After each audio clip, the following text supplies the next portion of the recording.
we will finish this today.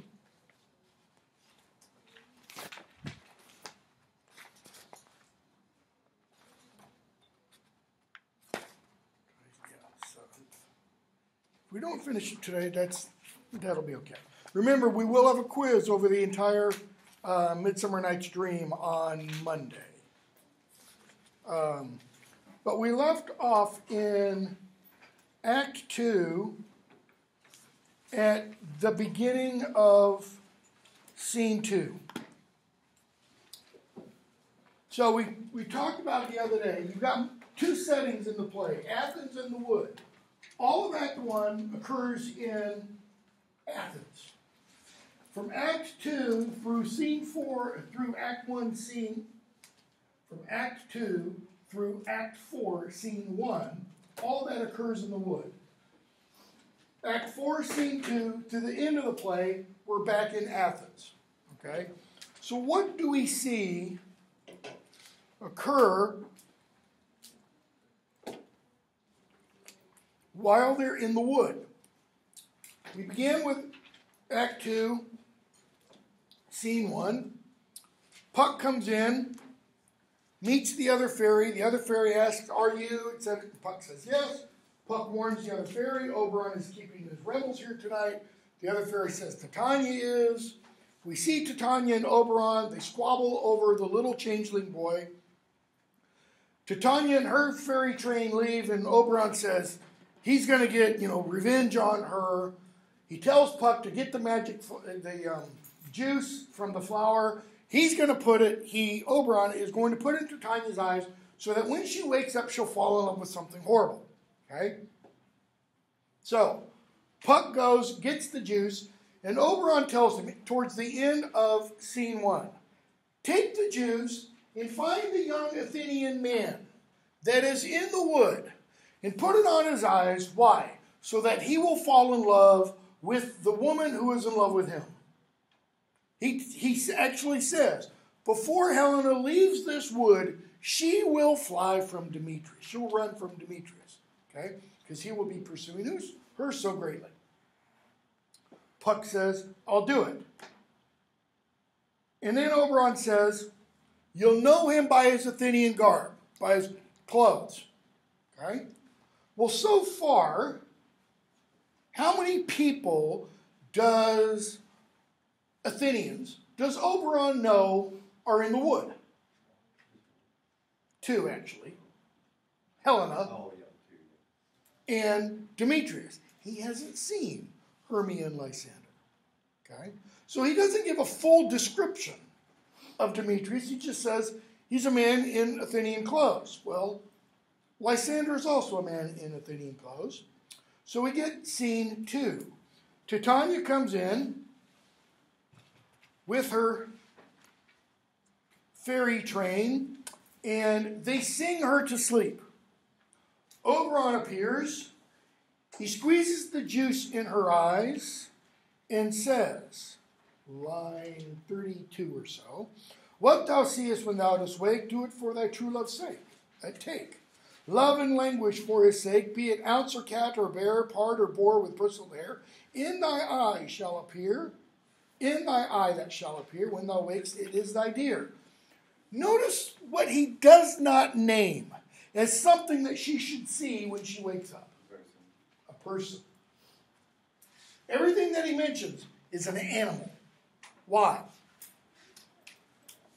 Because in the Renaissance, you have this idea called the great chain of being. Okay? Think of it as a chain like this. Okay? And it goes from the highest angelic order all the way down to the bottom down here. Modern particle physics, the lowest level of existence. Muons and gluons and things like that. Okay? So within that, you have, let's put just angels, and you have varying classes. Now usually I put humans right here, but I'm going to put a break. Humans here, fairies, humans, beasts, plants, blah, blah, blah, blah, blah. Okay? Fairies are a little bit above us. They're not supernatural like angels are. See, angels don't have a physical existence. Fairies do. You can kill a fairy. You run them through with a sword, you kill them. All right? So, what is he suggesting? He doesn't suggest fall in love with a human. That's just kind of, just a little bit lower. Okay? No. Fall in love with something like this. Why? Because this would mean a huge fall on her part. Okay? So, Lysander and Hermia come in. They don't see Oberon. Why? He's still invisible.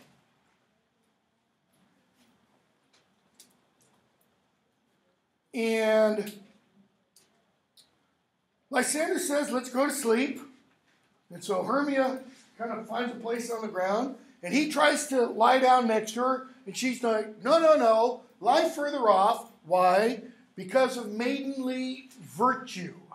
And she says, it would be beneath your virtue as a young man of Athens to lie next to me. So, over there, what is this telling us, by the way, about Hermia and Lysander? They've not had sex. They've not slept together. She's saying, wait. Okay, and he's like, okay. That's why he says, take the scent sweet of my innocence. Love takes the meaning and love's confidence, blah, blah, blah, blah, blah. She says, you riddle very prettily. In other words, I get your meaning. And she utters a prayer. Okay? Lie further off in human modesty. Such separation, as may well be said, becomes a virtuous bachelor and a maid. So he says, amen, amen to that fair prayer, say I. And then end life when I end loyalty. What does he mean by end life when I end loyalty? When I am no longer loyal to you, may I die. Okay? Well, where do we see that? I don't think we do see it very much anymore. In wedding ceremonies. Till death do us part. Even though they're not married. That's what he's saying. I will be loyal to you until I die. Well, what's going to happen?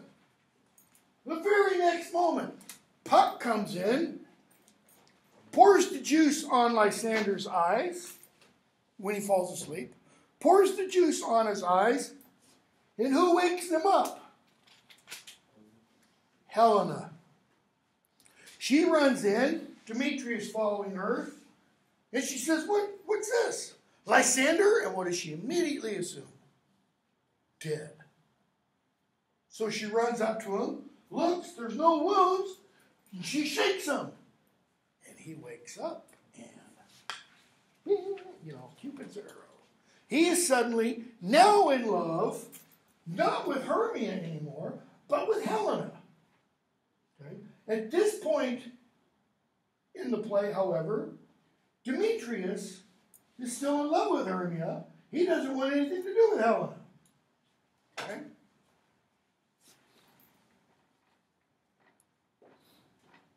So,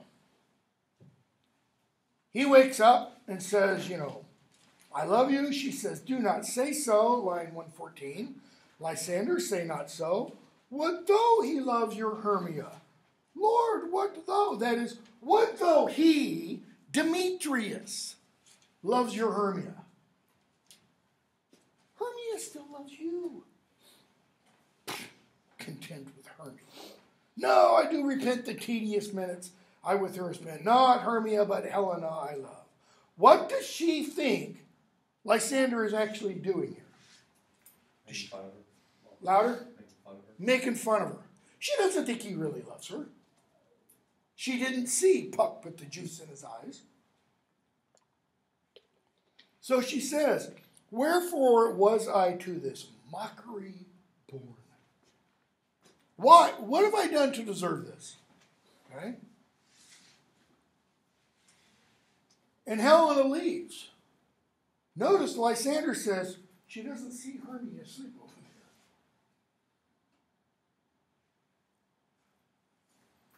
there. Well, go ahead, sleep, Hermia. Why? Don't ever come near me again. It's kind of like even seeing you makes me sick. Like I want to vomit. He leaves. Hermia wakes up. And what does she recount? She had a horrible dream. And what was that dream? Methought a serpent ate my heart away. Well, what's her heart? Lysander. She thought something stole Lysander away. And then she looks. Notice when she says that part of the speech, she doesn't see that Lysander is gone. She just sits up and goes, "Oh, Lysander, I had a horrible dream." And after she says, "I thought my heart was stolen away," her heart is gone. Lysander is missing. And so she goes off looking for him. Meanwhile, Titania, kind of towards the rear of the stage, is just sitting there snoring away. Act 3. How does it begin? The mechanicals come in. Why? We were told they're going to meet in the wood to practice their play because they don't want anybody else to see them. So, they start. Bottom does his part. Flute does his part. Bottom exits the stage as he is supposed to. And when he comes back on, what happens? Bottom is, as Peter Quince puts it, translated. He now has the head of an ass instead of his own head. Okay? So, the other mechanicals, the other working men, flee. Something crazy is going on. They don't want what happened to Bottom to happen to them. So Bottom kind of sits there and says, "I see their knavery," line 97 or so. "This is to make an ass of me, to fright me."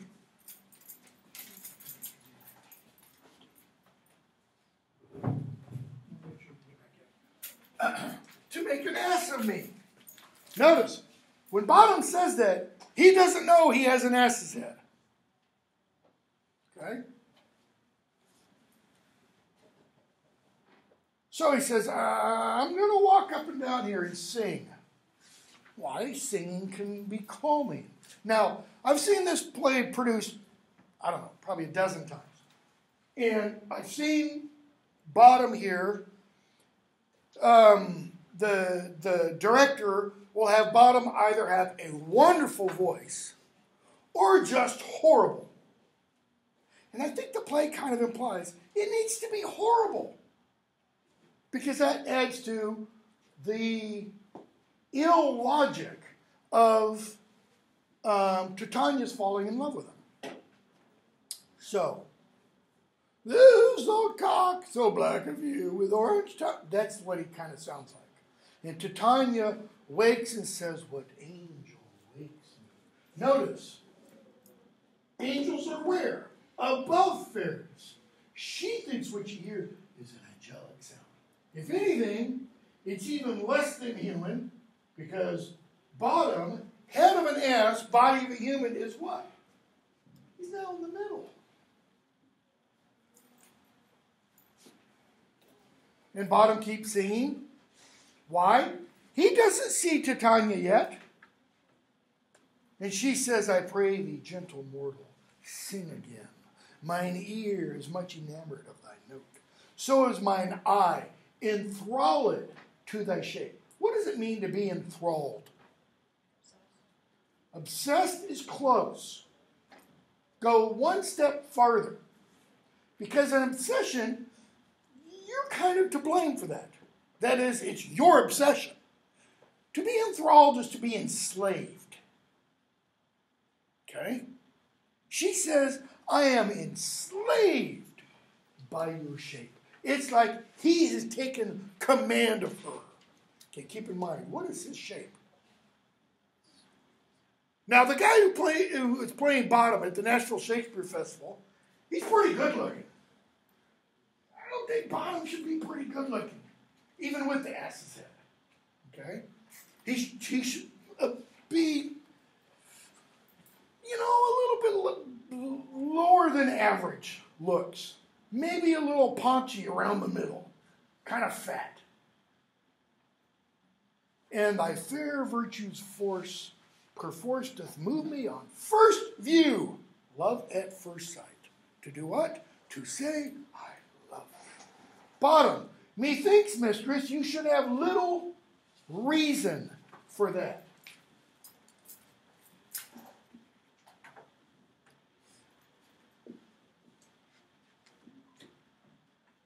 Is love rational? How did Theseus woo Hippolyta? I wooed thee with my sword, doing injuries to thee. Notice, he didn't take her out for dinner, buy her stuff, send her cards, send her flowers, sing under her window at night like Lysander did, or Demetrius did. No, he beat the snot out of her. Caveman kind of, drags her by her hair after defeating her. A little overblown, but you should have little reason for that. And yet, to say the truth, reason and love keep little company together nowadays. Now notice, bottom is saying reason and love do what nowadays? These signs mean this is reciprocal. Lysander loves Hermia, Hermia loves Lysander. Demetrius loves Hermia, but notice there's not an arrow going that way. She doesn't love him. Okay? Reason and love, if anything, would be like this. They don't go together. Bottom is saying. Love isn't rational. Right? The more the pity that some honest neighbors will not make them friends. What does he mean, some honest neighbors? I'm going to use a couple of parallels here. I'm going to use people in the classroom as examples.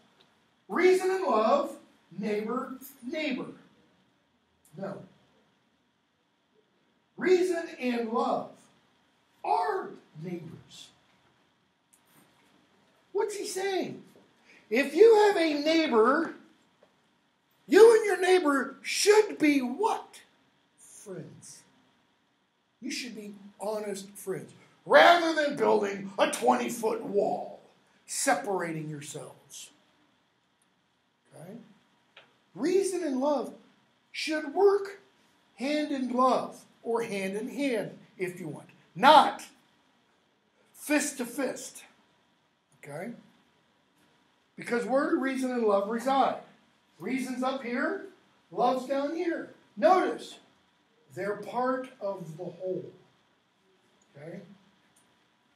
But he says they don't get along together so well nowadays. She says, thou art as wise as thou art beautiful. Okay? In the way most people read those two passages, Bottom's speech and Titania's response, is that this is nonsense. Reason and love shouldn't work together. They shouldn't have anything to do with each other. How do we know that? Because thou art as wise as thou art beautiful. How beautiful is it? Not so much. Therefore, the argument is, he's also not wise. But why does she say he's beautiful? She's had the love juice put in her eyes. So she's not really one to judge beauty or wisdom. Okay? Bottom, not so neither. That is, I'm not wise, I'm not beautiful. Why? Does Bottom not believe what he just said? Is he just spouting off? No. It's because Bottom kind of represents the Shakespearean fool. fact, he's even going to be called foolish in a moment. All right? Why is that important? Because in Shakespeare, the fool, and Shakespeare gets this idea from the medieval notion of the holy fool. The fool is often the person who speaks truth. Okay? Like a court jester. The court jester can pretty much go up to the king's face, as we'll see. No, we won't. No, we won't. As you see in some Shakespeare plays, and just tell the king, you are an utter ass. Whereas if somebody else said that, but because it's a fool, he gets away with it. King Lear is a great example of that. Okay? Comes from the medieval tradition of the holy fool, because in the Middle Ages, when you had a fool, what today we would call an idiot. Not somebody you don't agree with, but an idiot. An actual person with a IQ of like in the 60s or 70s. Or you might call them mentally retarded. Okay? Middle Ages, they said, those people are touched by God. Why? They see things we don't see. They understand things we don't understand. Here's an example, and I'm not casting aspersions or anything. If you've ever met, known, interacted much with individuals with Down syndrome, I'm not going to say all, what do most individuals with Down syndrome not show? I won't cast aspersions on you either. That I often do show. Or maybe other people show. Deceit, trickery, cunning, kind of planning. They often tend to be pretty innocent. It's like they're not manipulative. Okay? So the holy fool is kind of like that. So, Bottom says, if I could only figure out a way to get out of this wood, she's like, whoa, no. You are not leaving here, buddy. You are not. Okay? So, they sing to him. She has her fairies do his bidding and such. And they all leave. And Oberon comes back in. Why? Because he's not seen this. Okay? Oberon comes in and says, I wonder if Titania be awake. Now, I always have to tell this little story, even though it wastes time.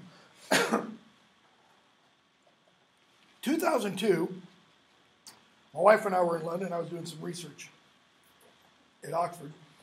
And we were in London, and we saw a production of Midsummer Night's Dream at the Globe. It's one they did not film. I wish they had, because it's the absolute best performance I've ever seen. Anyways, the guy playing Oberon and Theseus, acting companies usually double up in this play, so that you have the royalty also playing the fairies. So Oberon is Theseus, Hippolyta is Titania, etc. Well, the guy playing Oberon was just this drop-dead, gorgeous hunk Scotsman with this rich Scottish accent. And my wife is a sucker for Scots. Okay? This is like Gerard Butler when he was younger and not old. Scraggly looking and stuff. And for that performance, we saw several performances at the Globe. With that performance, we bought ground wing tickets, which means we stood in the yard, in the pit. Okay? The stage at the Globe is like, I don't remember, 52 inches tall. Okay? My wife's 5'1", so 61 inches tall. So the Globe, the stage comes up to like here on her. And we got there early enough so that when they opened the gates, we were dead center at the stage. So she's like this on the stage. Okay?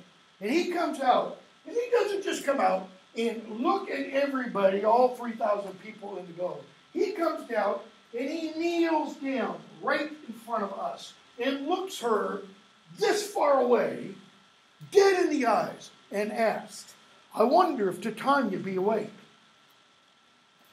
And my wife goes, yes. And I'm like, Karen, shut the hell up. Because here's these 3,000 sets of eyes. Right here. And he just starts ad-libbing. Throw the text out. No! Yes.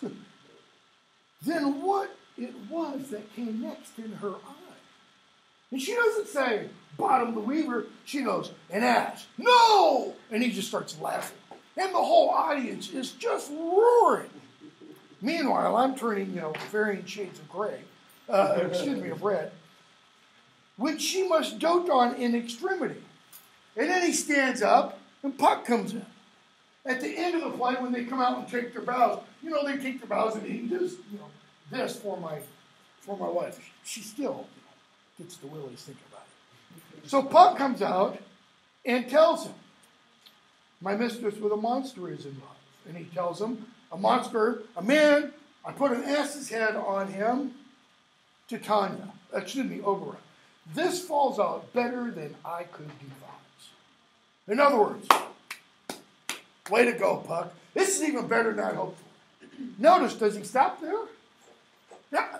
But what about the Athenian youth? Notice what Oberon is concerned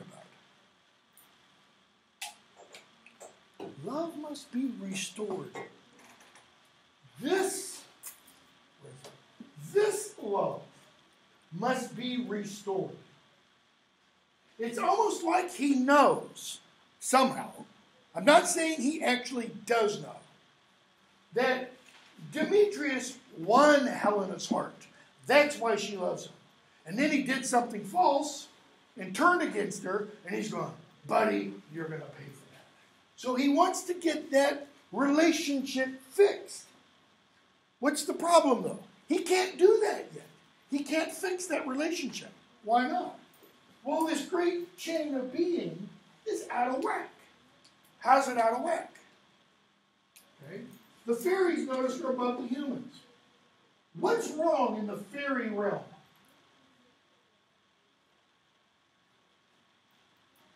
What situation is abnormal? Queen fairies in love with an ass man? Good way of putting it. Queen fairies in love with an ass man. Or go back to before she was in love with him. What's going on between Oberon and Titania? They're fighting. Notice, Titania tells her fairies. Fairies give hints. Why? We have not shared a bed in a while. They're not sleeping together. Which kind of has ripple effects. Okay? The king and queen of the fairies are fighting. That means, according to the Renaissance understanding of how the world works, it has an effect in the human realm. Okay? And that effect in the human realm is that love relationships here are also going to be impacted. How does the play open? After Hippolyta and Theseus, who's next to speak? Aegeus. And he comes in complaining about his daughter. That's a disturbed love relationship. Father and daughter are not getting along. Father and daughter ought to get along. Okay? So, have you fixed him? Puck, yep, I did it. Demetrius and Hermia comes in. Oberon says, well, yeah, this is the Athenian. Puck, well, that's not the man. In other words, Puck's saying, that's not the guy whose eyes I anointed. So Demetrius comes in with Hermia. Hermia chides him, etc. Okay. They go back and forth. And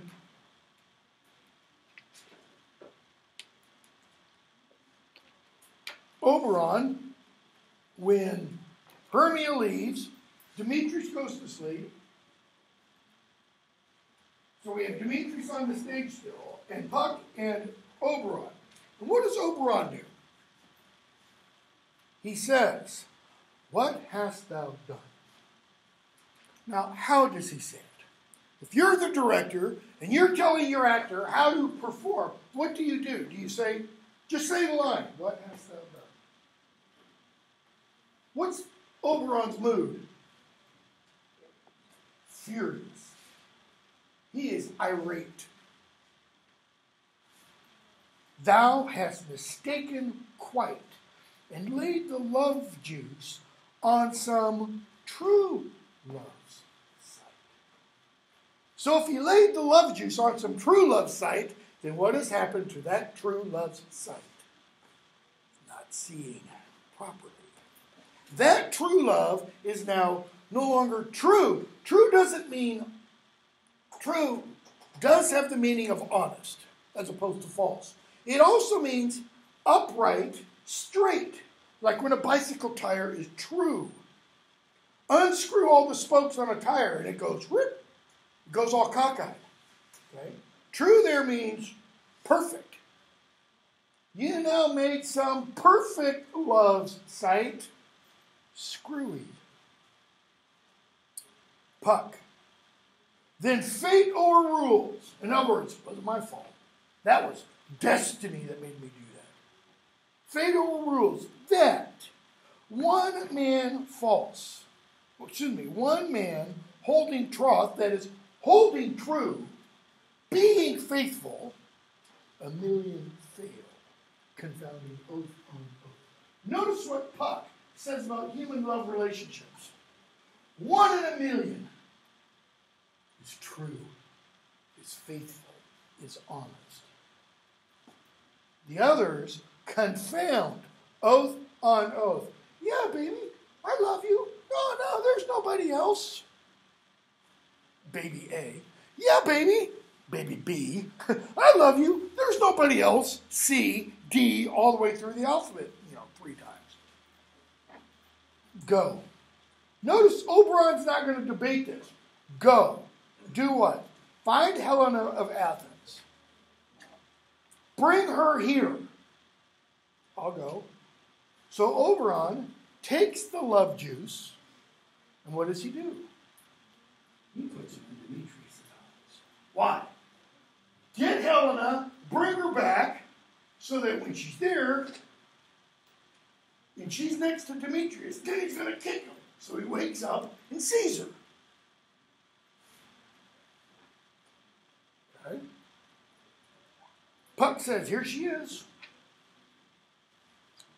Lysander comes in with Helena.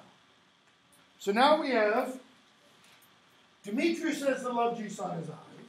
Lysander no longer loves Helena because he's no longer loves Hermia because he had the love juice put on his eyes, and Helena was the first person that he saw.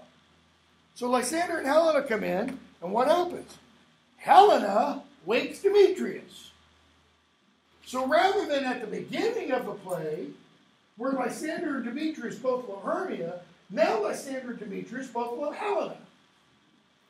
And she thinks they're all mocking her. She kind of thinks this is the reason why Lysander and Hermia told her they were going into the wood. Ooh, this will be good. Because she'll tell Demetrius, and then we'll just, have a fast one on her. So what do we get? We get in this Act 3, Scene 2, we get the lovers fight. Why? Because Demetrius wakes up, and he and Lysander are getting ready to go hammer and tongs. Yeah? I love Helena more than you do. Yeah, but you loved Hermia before. Yeah, Hermia's nothing to me. And Hermia's standing back there going, what gives? Because remember, Helena earlier was the one who said, I am thought as fair in Athens as she is. Well, actually, according to the description of Hermia in the play and the description of Helena, what should they look like? No, they're not about the same. No, just the opposite. Well, let me rephrase that. Size-wise, Helena's taller, Hermia's shorter. Why? Hermia has a short person complex. And we're going to see it. She goes ballistic when she assumes Helena played on her size, her height, to win Lysander's hand or love, etc. Okay? What else are we going to be told? We will see. Let me go back for a moment.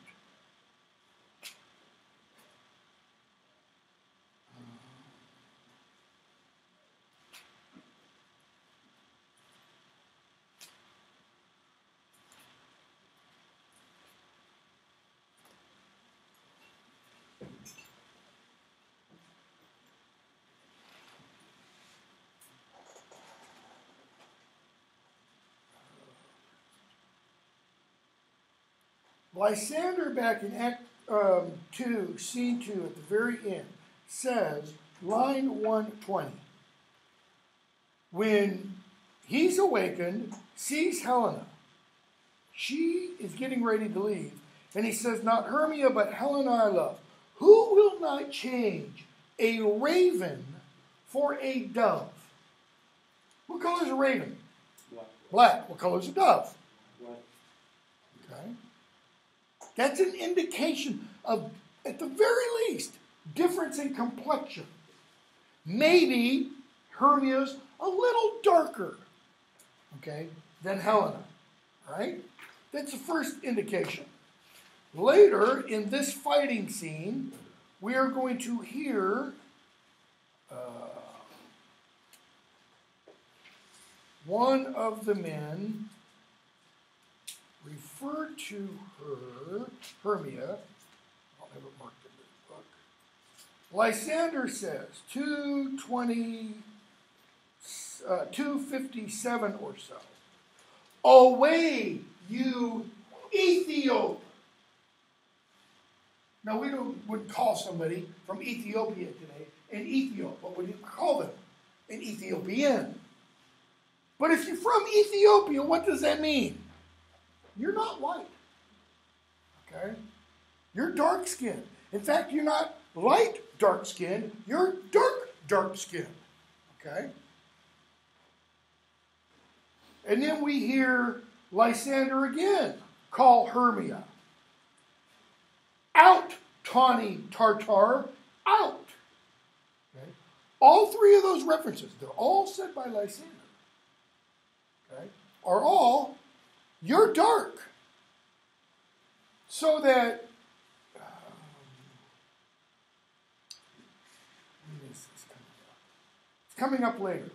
We're going to hear towards the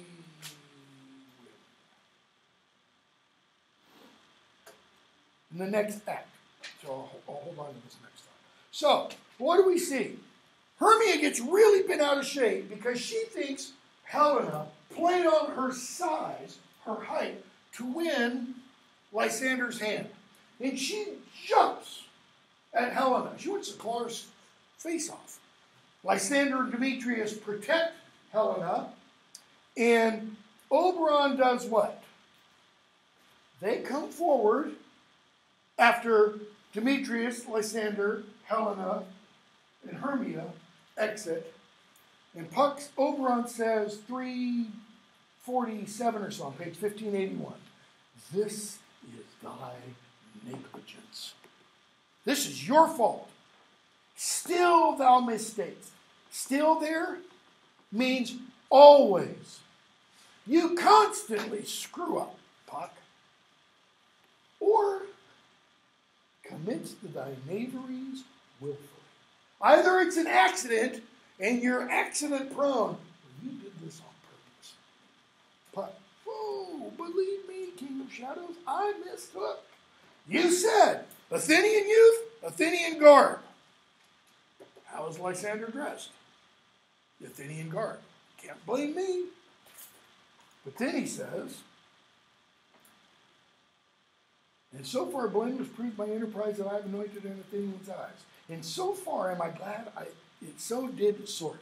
You know, and I'm glad I did. Why? This their jangling I esteem a sport. Jangling. What kind of sound should they make? it should be beautiful. It should be harmonious. Lovers aren't supposed to be like this, or I used to do this when we had the fingernails on a chalkboard. Okay? Thou seest these lovers seek a place to fight. So, what does he tell Puck to do? Make it so, darken the skies, create a fog, so that Demetrius comes back here and does what? Lies down, goes to sleep. Next to Helena. And make it so that Lysander comes back here, lies down, goes to sleep, next to Hermia. And he says, and he'll do what? And I'll put the love juice in whose eyes? Only one person needs love juice now. Lysander. Why? He needs to, as he says when he puts the juice back into Tanya's eyes, see as thou wast wont to see. So when he puts this juice now, it removes the love potion, so that when Lysander wakes up next to Hermia, they are restored. Notice, Demetrius is still under the effect of the love potion. So is that bad? Some people have said, yeah, but Demetrius is still living in an illusion. No, he's not. How do we know? What did Demetrius do before the play began? We've been told. He wooed Helena.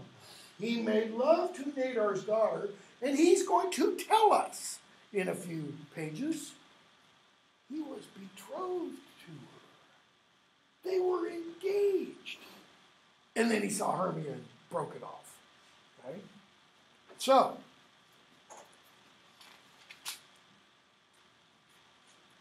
Puck does what he's told. Let me back up for a second. That speech by Oberon.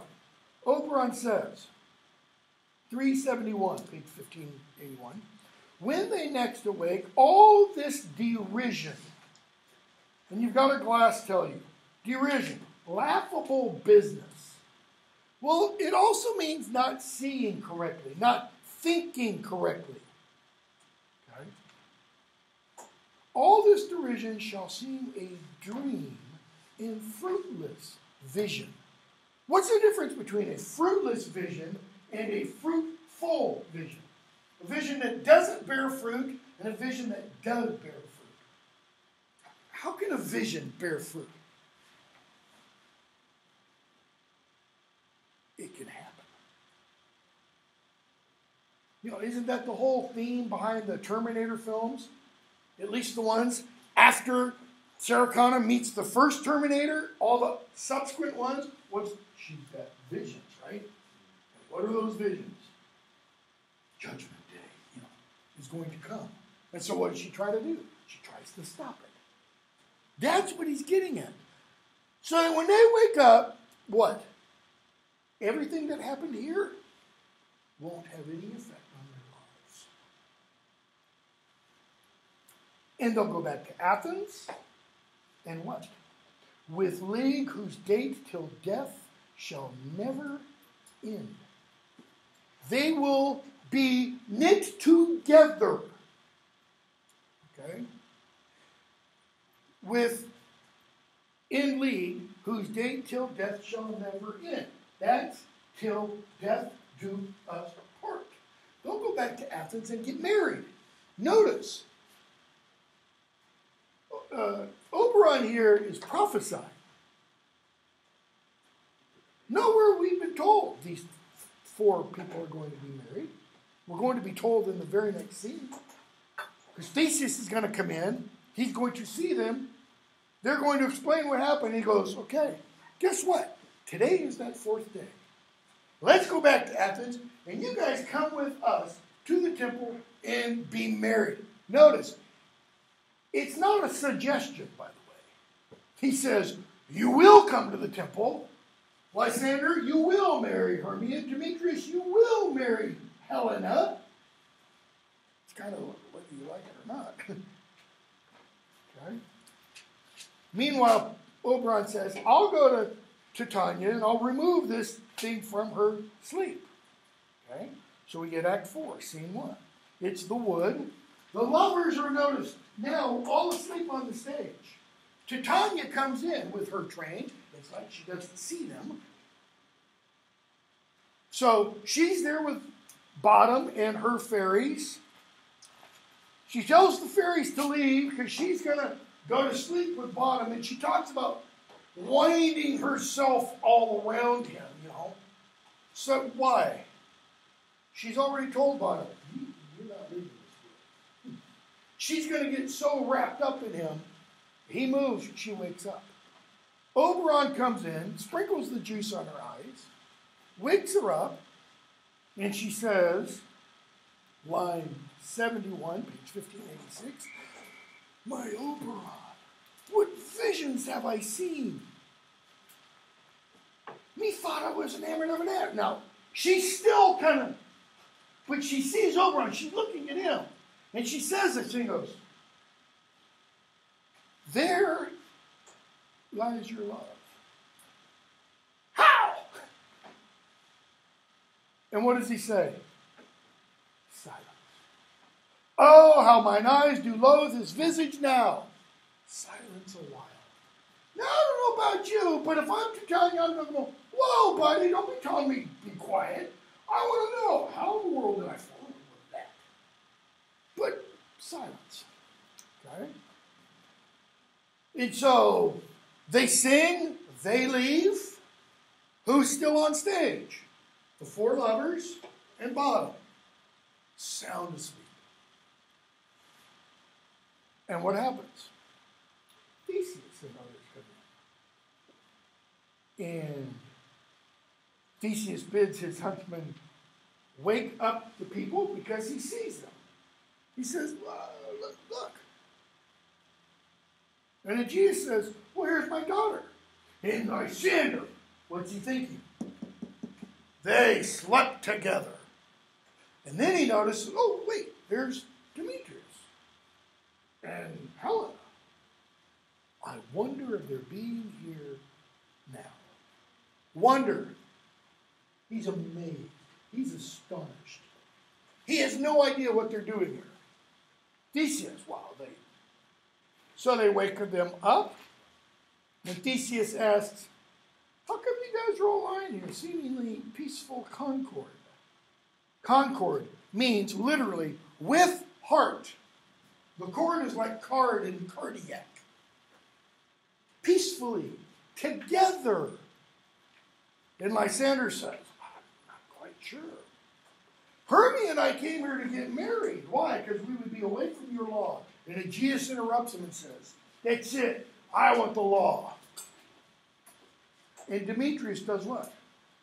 Yeah, and I came following Helena, loving Hermia, but I don't love Hermia now. And then he says, 165, the object and the pleasure of mine eye is only Helena. To her, my lord, was I betrothed ere I saw Hermia. Theseus says, you are fortunately met. Why fortunately? He means the goddess Fortuna has smiled on you and said, you and you, you and you, this is how things ought to be. And that's when he goes on and says, now we're going off to Athens to get married. Okay? And I don't know where. When it comes up. Oh, it's later. Theseus. It'll be Monday. So, the act ends. The four lovers, Theseus and his train all leave.